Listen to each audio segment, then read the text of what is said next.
Coming to you live from the Business RadioX studio, it's Franchise Marketing Radio. Elevate your franchise with Franchise Now. We tell your brand story on our radio podcast and boost it with powerful content marketing strategies. From blogs and videos to infographics and more, we enhance your brand's SEO and online visibility. Let Franchise Now help your franchise stand out in a crowded market. Visit us today and learn more to start your journey for greater visibility and success. And now, here's your host. Welcome back to another episode of Franchise Marketing Radio, where we explore the innovative world of franchising, business ownership, and the marketing strategies that make it all happen. Whether you're a seasoned entrepreneur or just curious about the franchise world, this is the place to hear firsthand stories from the industry's best. And today is no different. I have an exciting guest. I always say that, but I love CEOs. I love founders. I love guys that make the world change. And I have a guy with me today. His name is Jason Markowicz. He is the CEO and co-founder and CEO of Fitness Premier. They're a 24/7 club model. We're going to get into that a little bit. Jason, welcome to the show. It's great to have you today. Rob, it's great to be here. Thanks for having me on. That is. It's great. It's great to talk franchising. I'm glad I get to do this for part of my job anyway, to talk about all the different stuff. That was one of my biggest challenges when I first started was in franchising was I didn't know what brand or what industry to get into and be focused on. It was just all cool. So now I figured out I could just talk to all you guys about all the things you do, and it's always interesting. So we're going to talk about fitness concepts today, and that is a huge, huge sector of the franchise industry. Lots of cool brands, lots of iconic brands, but it's a lot of smart business model discussion I find when I talk to fitness brands. So, but tell me, how did you wind up here? I know you've been in the business for a while with other brands. Tell me a little bit about the story of Fitness Premier. Yeah, we've been at it about 22, 23 years now. So I fell into a pretty unique opportunity out of college. I grew up an athlete, played college football. And long story short, had a college football teammate that had a cousin that was opening up a health club in the Chicagoland area close to where I live, and got an opportunity to kind of get in and learn the business and just start from the ground up, really. Started cleaning and training and just learned the business from the inside out. So spent a couple of years doing that, and about 2 years into it, it was a unique business back then where the co-founder of that concept wanted an operating partner. So he would finance it and look for operating partners to run the day-to-day. So I found myself a 23-year-old kid that owned a gym in the south end of Chicago. So that's kind of where I got my first jab at entrepreneurship. So from there, Well, I got to say though, but my son he's a runner.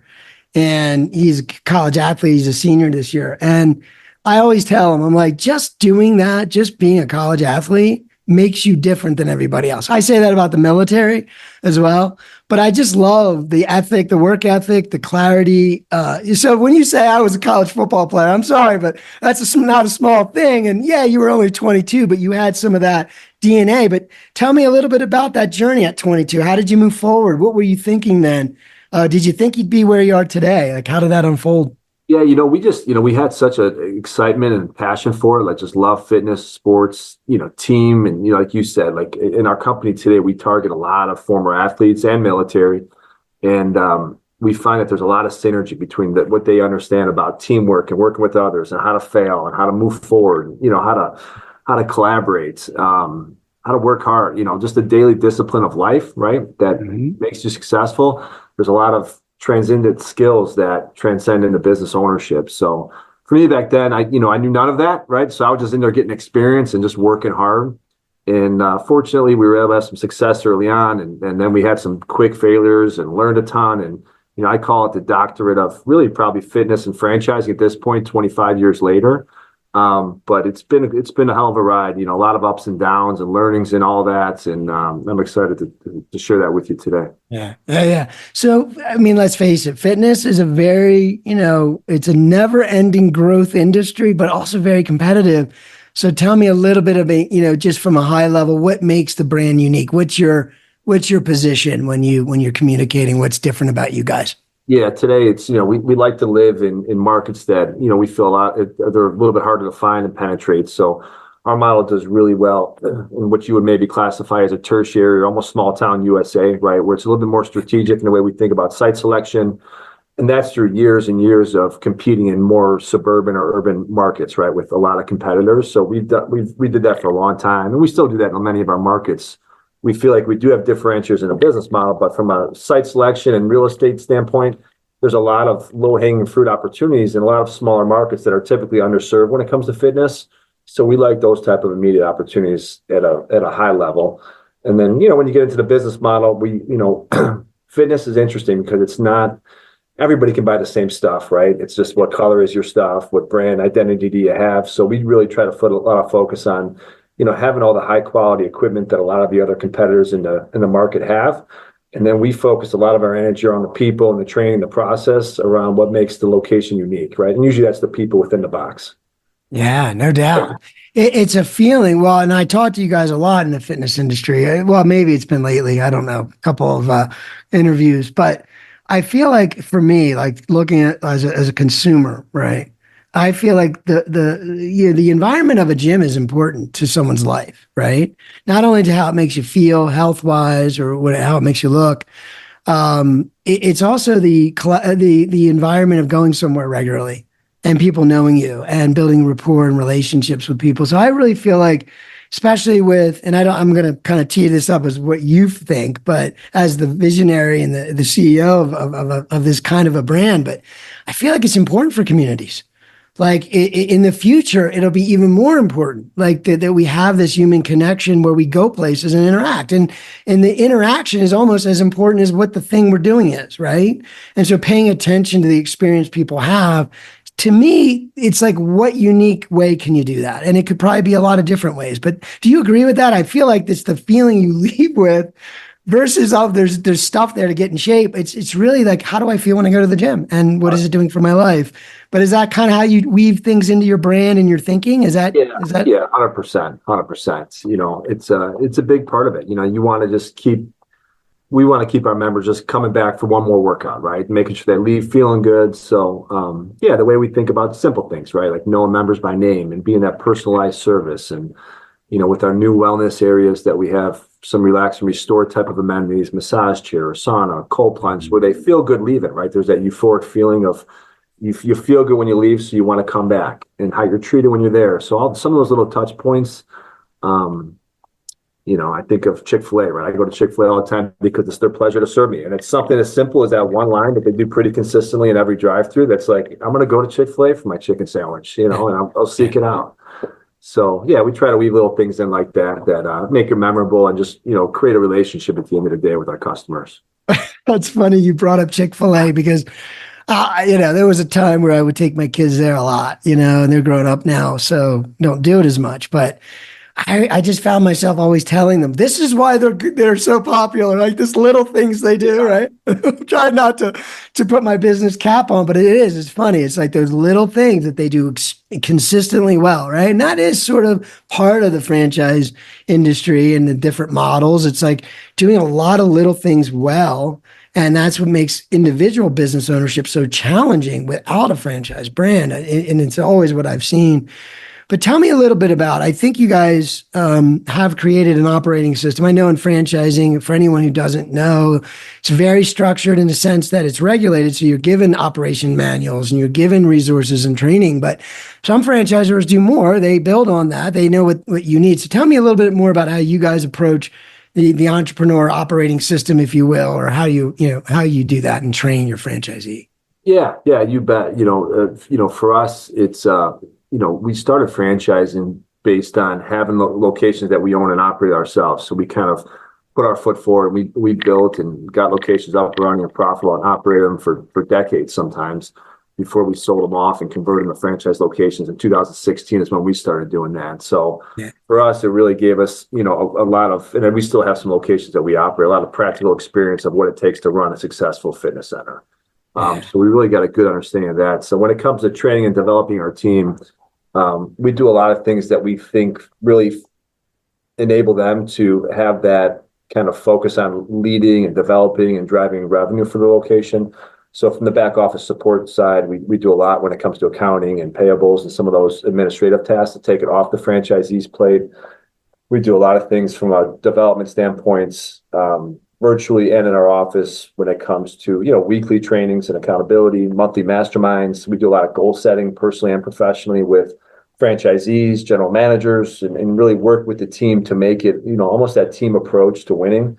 Where we're in it with them, right? So we want to really understand what they're going through, have that two-way feedback loop so that we can, help problem solve and continue to move the business forward. Yeah. So with branding, franchise brands are real focused on their branding as well, right? So branding, if you're not a marketing person, it really is the feeling, right? That when I think of your name, or I look at your logo, or I see your colors, or I experience your environment, it's a feeling, right? It's what you're about. It's like, yeah, I know what that's about. So obviously you put time into that and you think about that. And I know kind of what goes on behind the scenes as you bring people into the brand. But how do you balance that idea as a CEO? Because I know you probably notice everything, right? And so you have to balance, when do I make a change or let people have some sort of entrepreneurial freedom to be leaders, right? So like your franchisees probably come with a lot of experience. You said they're ex-athletes. They do understand following the system. But at the same time, they're probably guys that have, or women that have, good ideas and want to, and you also said there is a unique local quality to the brand as well. So how do you balance consistency with the brand with that unique local, I guess, flavor that the franchisee wants to bring? Yeah, it's a great question. It's real common in franchising. And, we try to be very, flexible and thoughtful. And we really want to adapt to every community we're in, right? When it comes to penetrating a community, like we want to be sponsoring a local high school, the boosters and the local football team and some of those things. So, you'll find some of that stuff kind of throughout our facilities. When it comes to just branding consistency, you can see the star logo that I'm wearing on my polo here. That's probably the biggest thing that you'll see throughout some of our marketing and some of our accent walls and things that we're really proud of. One of our focuses is to create more stars on the map. So when we think about a location, it's a new star on the map for us. When we think about a client losing 100 pounds in a location, that's a star that's been created. So we try to use that star in meaningful ways throughout. So from a branding perspective, that's probably the most meaningful. But for us, like that local opportunity to do things in the facility that make it special to that town is super important. Probably equally as important as just having a couple stars on the wall. Right. And the star idea, though, I love that because that's what makes it applies. It's a filter that can apply across the board and still be consistent. Yeah. So the way you create stars could be somewhat unique, right? But it's still the idea that we create stars. And I just love that feeling. I love what you just said. I didn't know that. Yeah. So, But yeah, you're right. It would just create that momentum in different ways. It creates momentum with the members, momentum with the franchisee, momentum with people outside of your brand, like myself. Like it's just the idea. Like even when you look at your map, I know because I have some clients. We have these find your advisor or find your location maps, right? And so the bigger your map gets with more stars, that's got to be a good thing just to look at, right? Yep. So, well said. Right. So tell me, here's a good question. It's kind of a different way to ask it, but what would you say would be the one common misconception, if you have one, about owning a fitness business that sometimes holds people back, or you find yourself talking to a franchisee saying, wait a minute, you're looking at it maybe the wrong way, or maybe it's a candidate, not so much a franchisee, because by then they probably are clear, but like a candidate, when they come in, is there a misconception you often have to go to and say, wait a minute, you're probably looking at this the wrong way? Yeah. We'll see, the one thing about our industry is it's the barrier to entry is not huge, right? So a lot of times we see people that just love to exercise and love to work out. That's the next thing you know, they want to open a gym. And some do, right? Some got some family money and they say, I'm going to open a gym. And it's really not that easy, right? Like we've been at it. We've opened a lot of locations over the years. We've bought locations. We've sold locations. So when it comes to, really operating this business for the long term, there's a lot underneath the hood that you have to understand to make it successful in the long run. So I would say, that's probably the biggest misconception is just because you're passionate about fitness, you enjoy exercising, doesn't necessarily mean you'll be you'll love operating a gym business. Now there's a lot of synergy. We have a lot of franchisees and operating partners that love to work out. That's how they found us, and they do love it. but there's a lot of substance, I guess, underneath the hood, right? That it comes to when it comes to accounting and marketing and some of the things that it takes to be a business owner.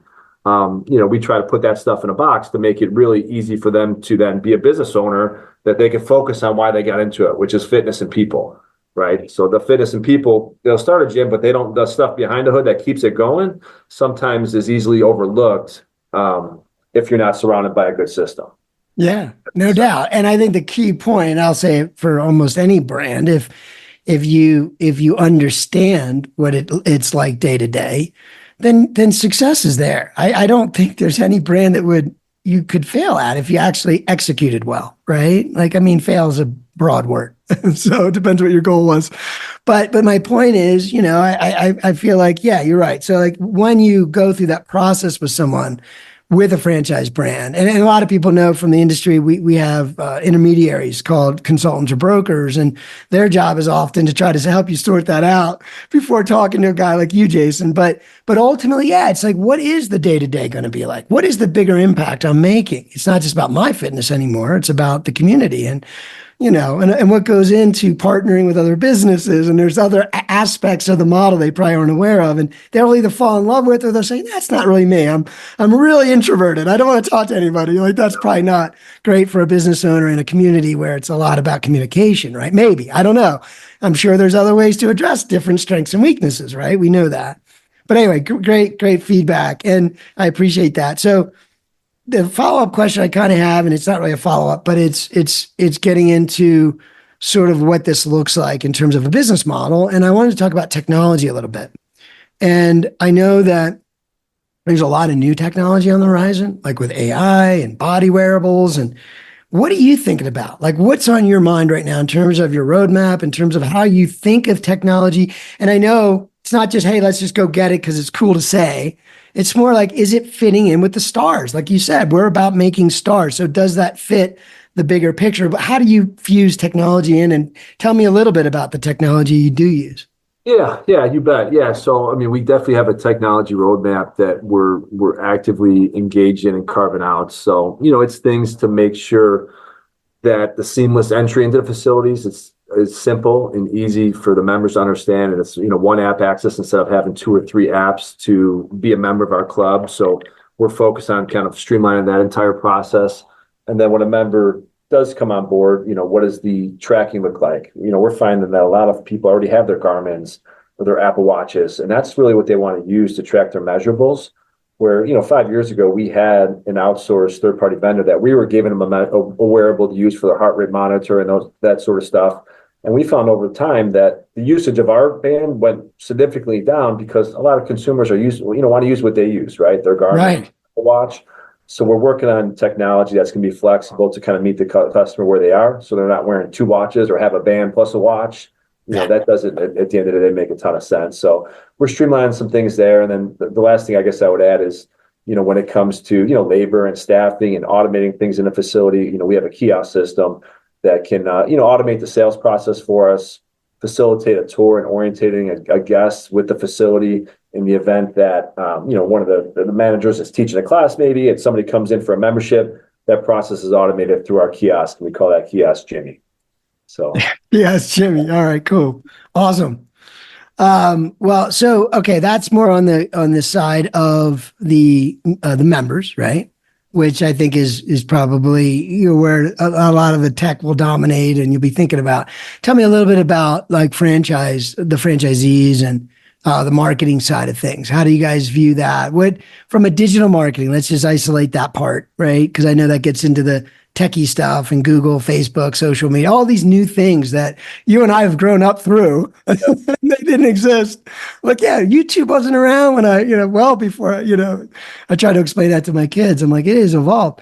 But yeah, tell me a little bit of how you make decisions on where you emphasize, what boxes do we need to check on the digital marketing side for our franchisee? What do they need to be paying attention to? Sure. And focus? Yeah.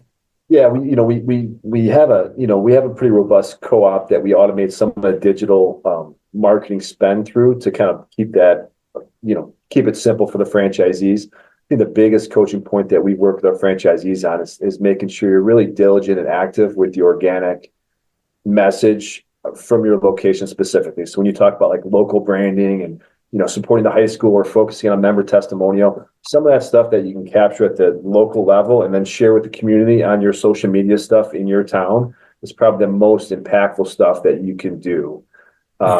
Spending money on Meta and some of those other channels, everybody else is doing. It's expensive to do over time. And we find some of our biggest reach is organic, just real people, real results, real stuff type of approach. So we probably put just as much focus on coaching on making sure that's super active, in addition to some of the AI-driven, digital marketing stuff. Like we do all that stuff, but we also are conscious where we don't want to, have our franchisees spending 20% of revenue on digital marketing, because we feel like you can really get a robust message out there organically by just doing a great job. Yeah. I mean, well, part of it is I often say this when it's usually with the food franchises where they describe their menu. I'm like, that's the marketing. It's just like you want to talk about how good the food was. Yeah. But yeah, a lot of it is the experience that people have, and then I'm going to talk about it. And I want to talk about community and how you bring people into the franchise as an owner and what that means to them from a community point of view, both the business community alongside them and the community of people, like their friends, family, everybody they know, everywhere they go. How do you prepare them? And I think it links back to what you're saying is that ultimately, like if I'm, for instance, let's say there's a couple thousand families in your sphere close to your gym. These are the ones you want to try to get closer to. These are the ones you want to be, whether it's a Facebook post or a message or something, you just want that small group of people that are near you to be connected to you on social media, to make it more personalized, to add to that personal live experience. And I think that's more of the focus, right? It's just using Facebook the way we might do it personally, right? Sure. It's kind of an extension of that, more so than mastering Facebook ads. And anybody that has dabbled with traffic like myself, it just, I mean, I think they change it 400 times a year or something. They're always changing it. So yeah, you don't want to be worried about that as a business owner. So tell me a little bit about how do you prep them to become this beacon of the community, right? You want to partner with other businesses, you want to get the word out there, but it's very much organic, like you said. So what goes into that? Yeah, there's a lot of stuff around community events, so when you talk about like co-op partnerships of organizing events, like we have one this Saturday at a location that's not too far from where I live, that they have an array of local businesses. They're going to be a part of this morning event on a Saturday morning. It's 9 to noon, and they're all going to be showcasing different services that they do. When the taco trucks come and give the tacos away, we got a dunk tank, and so you're weaving in those partners and supporting each other at the end of the day. So doing stuff like that consistently is definitely a part of it. Sponsoring youth sports programs, baseball, football, softball, volleyball, whatever it is in that town, and giving back to the kids, supporting the families, I think is a very effective way to, show support. And then in return, a lot of times you get that support back. So we're very active with youth sports, high school sports, just in a way to really penetrate and show that we're involved. So those are kind of two cornerstone ways. And then all the blocking and tackling stuff you'd see with the Chamber of Commerce and being active there and just being out there, rolling up your sleeves and meeting people and shaking hands. And, that's stuff that a Facebook ad can't do, right? Like you can only put so much in a reel or a clip or a static post. But when you're out there doing the work and having your team do the work, not only a franchisee, but their team and their trainers, and you have that kind of army or that team that's out there doing it, that can be really contagious really quick. And that's some of our best locations have that recipe going really strong. That's awesome. I'm just thinking about like owning a franchise like a fitness brand is kind of an honor in a sense. I mean, it really gives you a conduit to your community. Like I'm not that. I'm the virtual guy that no one would know existed, right? So and sometimes I kind of wish I was more the other guy. Like I could see where I would like doing that.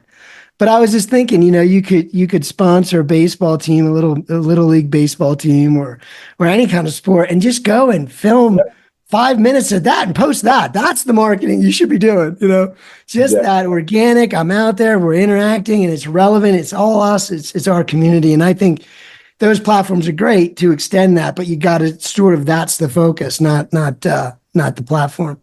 That's good stuff. 100%. Yeah, we try to be the local hub of of support, of encouragement, we should be the best part of their day, right? If they're having a bad day, they come to our club, they should leave and they should feel great. Yeah, no doubt. Stay focused there, momentum's built from that. Exactly. It totally does.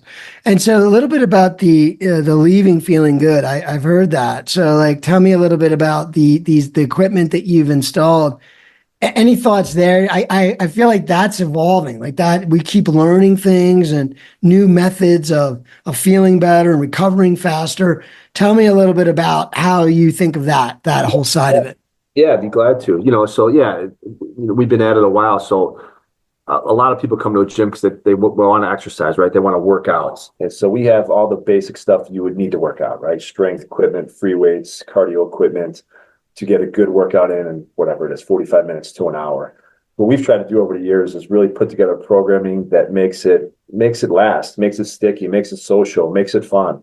So whether that's our personal training department or small group training or our Group X classes, we want to have an array of services that appeals to, most people, where they can come in and get a variety of different ways to exercise. But then, what we've learned over the years is, kicking somebody's butt in the weight room or on a treadmill over the long haul isn't fun forever, right? So you want to make sure that they feel good, and they have ways to recover and restore themselves and are educated in that way. So, really hot topic in the industry is obviously recovering and wellness and different techniques around biohacking and some of those things. So we've been able to weave into our facilities are on average about 10,000 square feet. So we have these 2,000 square foot dedicated spaces in our locations that just focus on that, like recovery and relaxing and restoring their bodies. So and it's everything from infrared saunas to cold plunge therapy to red light, automated massage chairs, Theraguns, Normatec boots, active stretch sessions with a trainer. So all these things into a program can really, we'll have members that just come up and just do that, on certain days, which is great, which is should be part of a total wellness routine. So we're having a lot of success with that. We just started installing that a couple of years ago, and that's going really well. So, we're super excited about it. I'm a junkie, so I'm in there at one of our locations using it pretty consistently myself. The ex-athlete, right? Yeah, I'm surprised. I'm shocked. I'm shocked you're using your stuff. No, but I can remember back to the 90s, right? And in my earlier years of working out. I'm probably in better shape now in my older years. But anyway, I remember that was one of my top questions for gyms. So I'm like, do you have a sauna? Do you have a steam room? Do you have and back then it was like, yeah, if you had it, it was good. If you didn't, some places didn't. But it wasn't like, I'm like, you're not understanding. This is like, I get everybody else has the equipment. I want that. Like, so you were ahead of the times. Yeah. So it's beautiful because I do think that's right. I mean, there are days where you would just like to go chill out and do maybe some work on the other side of the training, and that can help. So another reason to go, another reason to interact and get more value. And tell me a little bit about the model. I know we talk a lot. For those that are listening that don't fully understand the business model of a fitness business, can you break it down a little bit? Like if I'm going to go ahead and start this business, how does that look? I mean, what am I going to need to put into that? What kind of folks are you looking for from that point of view? And then, how does it look as you build it up? What does that horizon look like? And why would I invest? Why would I dive in from a financial point of view? How does that look? Yeah, so we have, we're a full-blown franchise system. So we have a pretty robust FDD, a franchise disclosure document that sums up a lot of the details within it. At a high level, our average store is right around that 10,000 square feet.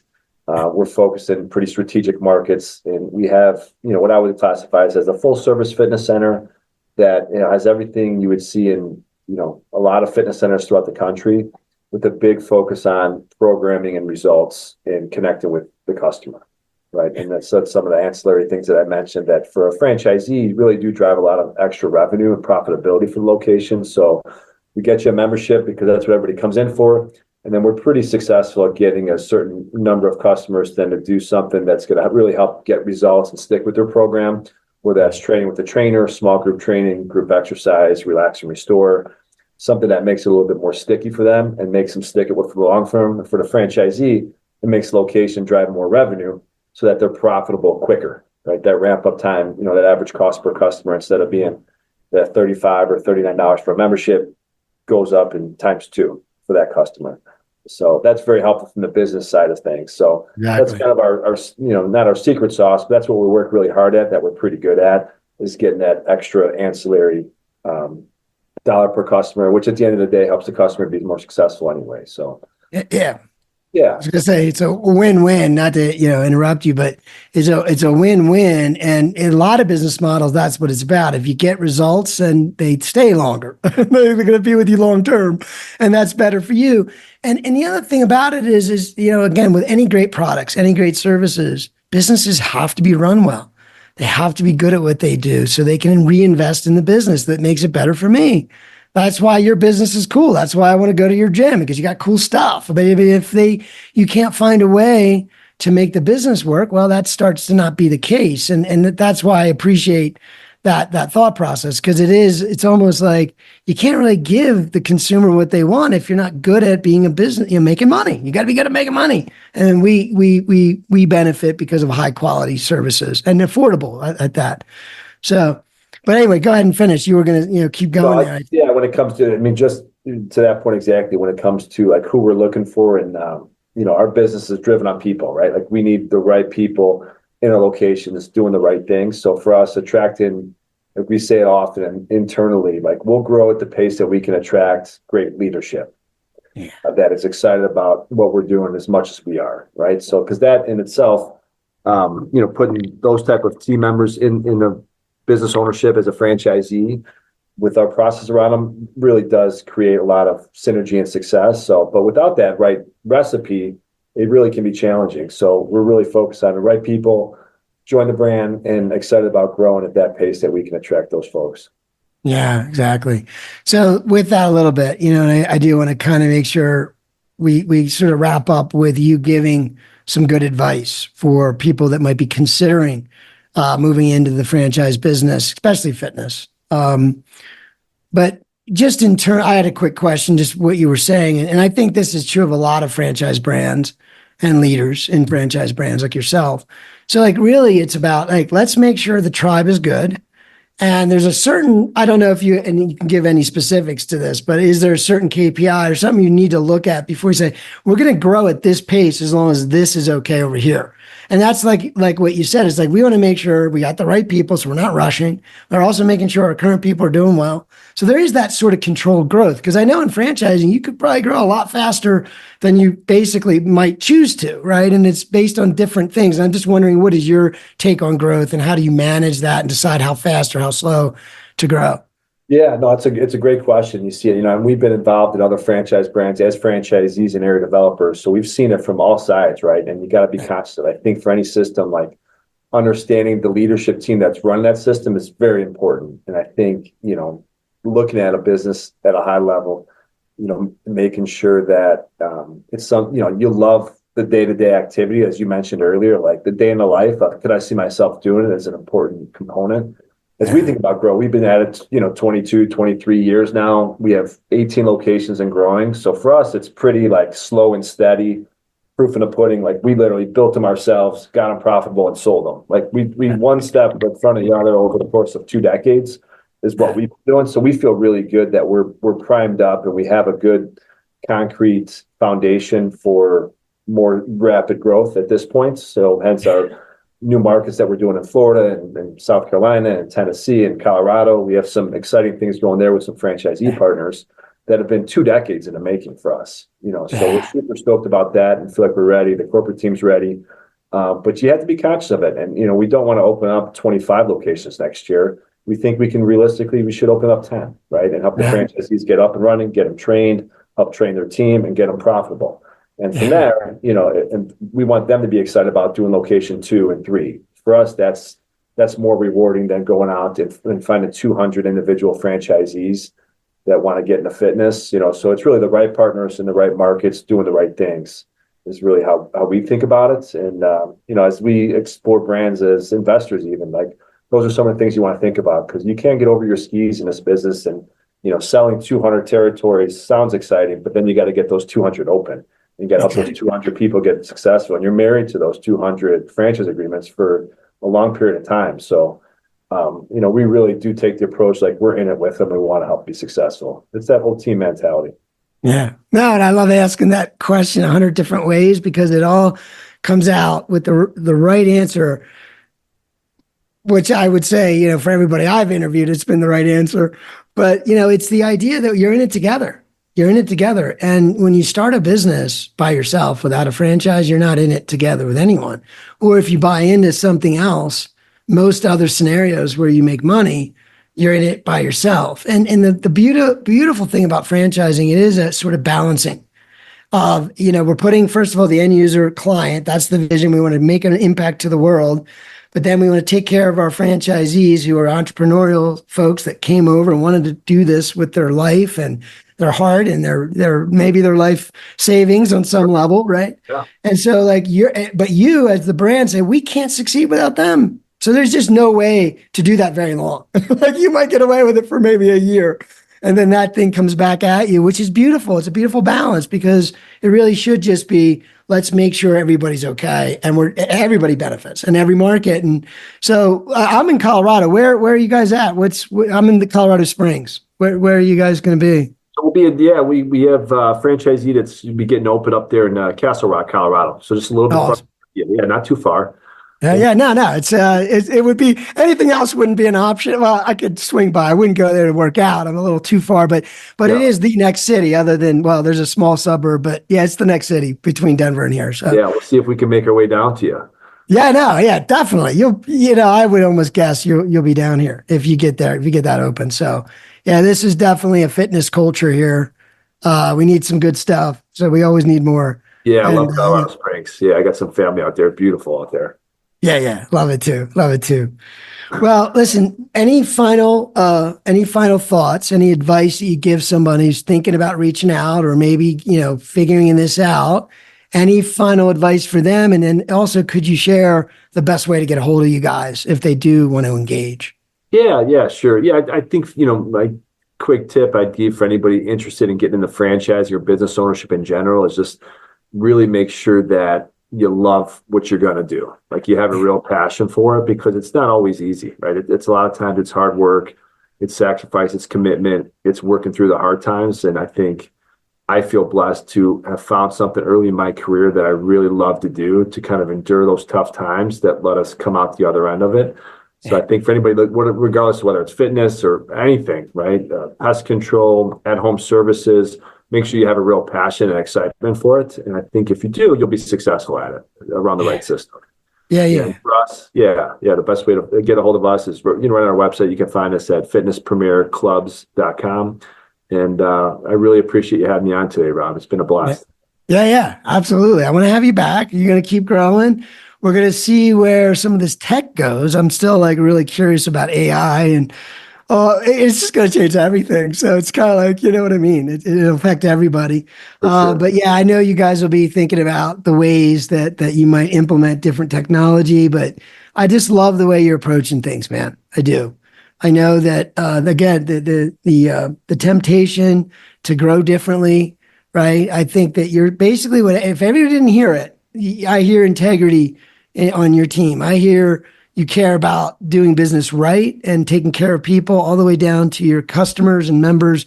And that's what I heard today. And I appreciate you for that because you open up a platform and an opportunity for so many, right? And I love the industry. And that's why I talk to you guys. And people have to pay attention. I think there's a lot more purpose and meaning, even in the challenges, right? Even if it's hard. It's probably better to grind through that and come out on the other side, in my opinion. And I just love that franchising is about all of us together. And I feel like we make a pretty big impact to the economy so I appreciate you for that. So yeah, well, thank you. Yeah, you got it. Well, again, welcome. Thank you to the audience for tuning in today. Jason, I definitely want you back. And it was great to have you. I appreciate you. Yeah, thank you, Rob.